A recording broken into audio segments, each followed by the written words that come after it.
Hello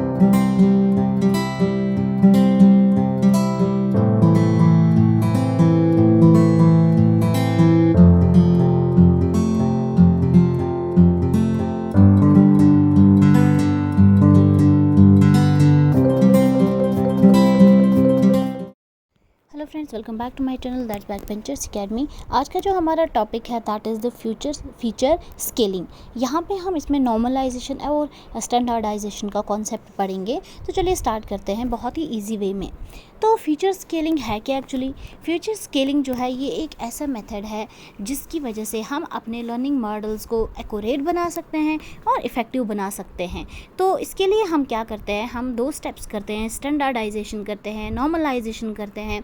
तो हमारे जो हमारी इंजीनियरिंग है, फीचर इंजीनियरिंग है, ठीक है, तो उसका एक इम्पॉर्टेंट चीज़ है हमारे पास स्केलिंग, जिसमें हमें नॉर्मलाइजेशन भी आता है, स्टैंडर्डाइजेशन आता है। तो इसमें क्या हम करते हैं, अपने डेटा को ट्रांसफॉर्म करते हैं और उसको एक ऐसे सूटेबल मोड देते हैं जिसकी वजह से वो काफ़ी आसान हो जाए मॉडलिंग के लिए और हमें एक्यूरेट और एग्जैक्ट रिजल्ट मिले।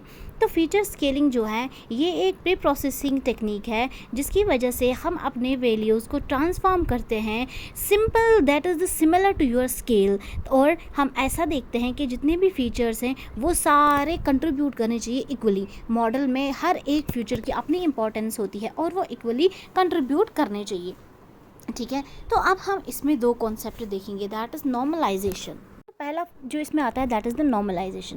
तो नॉर्मलाइजेशन एक फीचर स्केलिंग का एक प्रोसेस है, ठीक है। यहाँ पे हम डेटा को प्रोसेस करते हैं कुछ टेक्निक्स से और फिर हम इस जो हमारे डेटा सेट में फीचर्स होते हैं उनको हम उन वैल्यूज़ को कॉमन स्केल में लाते हैं, एक ईजी वे में उनको लाते हैं, एक ईजी रिजल्ट्स में, ताकि हमें आसान हो जाए फर्दर प्रोसेसिंग के लिए, ठीक है।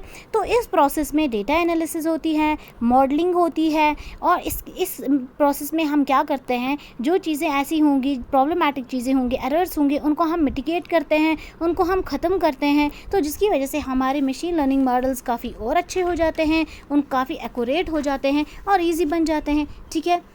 तो अब हमारे पास जो स्केलिंग टेक्निक है यहाँ पे इनकी वैल्यूज़ को हम शिफ्ट करते हैं और रीस्केल करते हैं। मतलब यहाँ पे जो वैल्यूज़ होते हैं या तो वो 0 होगा या तो 1 होगा, 0 और 1 की रेंज में ही होते हैं, इससे अलावा वैल्यूज़ नहीं है। यहाँ पे वैल्यूज़ पे रिस्ट्रिक्शन है। तो कॉमनली हम इस टाइप की प्रोसेस को हम min max that is a minimum maximum scaling भी बोलते हैं, क्योंकि मिनिमम वैल्यू यहाँ पे 0 होगा, मैक्सिमम वैल्यू 1 होगा।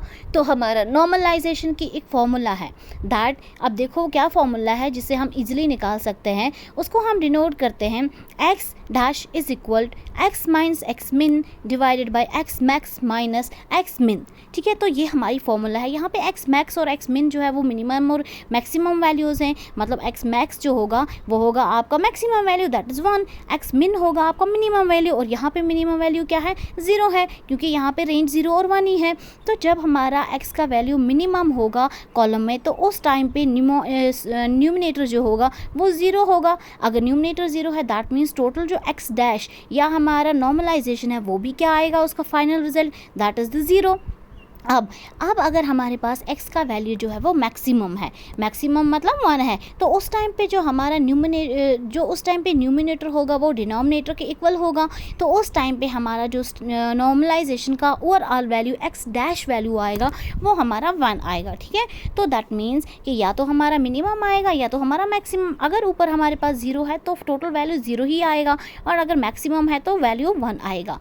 तो अब ये हमारे वैल्यू ऑफ x जो हैं ये मिन और मैक्सिमम के बिटवीन होते हैं। दैट मीन्स एक्स डैश का वैल्यू हमेशा 0 और 1 के बिटवीन रहेगा, या तो 0 रहेगा या तो 1 रहेगा। दैट मीन्स यहाँ पे वैल्यूज़ पे रिस्ट्रिक्शन है। अब सेकंड जो हमारे पास है दैट इज स्टैंडर्डाइजेशन। तो ये हमारे पास एक अनदर फीचर है स्केलिंग मेथड का। यहाँ पे वैल्यूज़ को क्या किया जाता है, पहले सारे वैल्यूज़ देखे जाते हैं और फिर इनका मीन निकाला जाता है with the help of using your unit standard deviation. जैसे आप मैथमेटिक्स में मीडियन, मोड, मीन निकालते हो, वैसे ही यहाँ पे हम मीन निकालते हैं, ठीक है। तो यहाँ पे इसका मतलब क्या हुआ कि हमारा जो एट्रीब्यूट होगा that is the mean of your attribute became zero. अगर आपका एट्रीब्यूट का मीन ज़ीरो है तो उस टाइम पे जो रिजल्टेंट डिस्ट्रीब्यूशन होगी उसका जो स्टैंडर्ड डिविएशन होगा that will be the unit standard deviation. ठीक है, अब सेकंड, इसका भी अपना फॉर्मूला है। अगर आपको स्टैंडर्डाइजेशन का फॉर्मूला है अगर वो निकालनी है तो कैसे निकालेंगे, x dash is equal to x minus mu divided by sigma. ठीक है, तो यहाँ पे क्या है, म्यू जो है वो क्या है, वो है mean of the feature values, यहाँ हम बोल सकते हैं standard deviation of the feature values.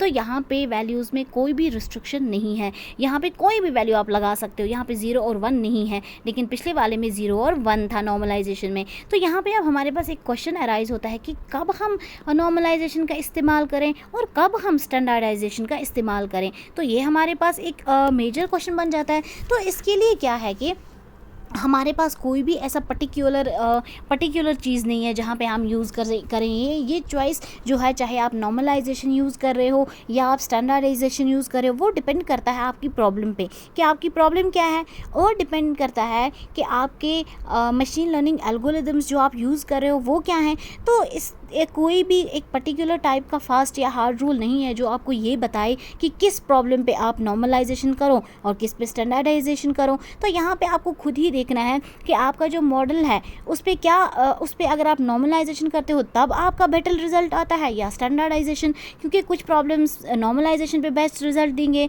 कुछ देंगे स्टैंडर्डाइजेशन पे। तो वो डिपेंड करेगा आपकी प्रॉब्लम्स पे, ठीक है, कि कौन सी प्रॉब्लम आप सिलेक्ट कर रहे हो। तो अब हमारे पास डिफरेंस है, that is your difference between normalization and standardization. Normalization में जो वैल्यू है उसकी रेंज 0 और 1 के बिटवीन में होगी, लेकिन स्टैंडर्डाइजेशन में ऐसा नहीं है, वहाँ पे हम मीन देखते हैं और वहाँ पे ऐसा 0 और 1 वैल्यू नहीं है। नॉर्मलाइजेशन जो है ये तभी यूज़फुल होगा जब डिस्ट्रीब्यूशन ऑफ डेटा होगा अननोन और गॉसियन नहीं होगा, लेकिन स्टैंडर्डाइजेशन में वैल्यू तो अननोन होगा लेकिन डेटा गॉसियन होना चाहिए। अब सेकेंड डिफरेंस जो हमारा नॉर्मलाइजेशन है वो है sensitive, very sensitive to outliers, लेकिन हमारा standardization is very less sensitive. तो हमारा नॉर्मलाइजेशन जो है it retains your shape of original distribution की शेप को रिटेन कर सकता है, लेकिन जो हमारा स्टैंडर्डाइजेशन है, जो ओरिजिनल डिस्ट्रीब्यूशन थी उसकी शेप यहाँ पे चेंज हो जाती है, रिटेन नहीं होती। तो अनदर, अब हमारे पास नॉर्मलाइजेशन जो है ये हमारा क्या करता है, ये जो रिलेशनशिप आपके डेटा पॉइंट्स की बिटवीन में होती है उसको प्रिजर्व नहीं करता, वो ख़राब हो जाती है रिलेशन। लेकिन यहाँ पे स्टैंडर्डाइजेशन में जो आपके डेटा पॉइंट्स की बिटवीन में रिलेशन है वो प्रिजर्व रहती है।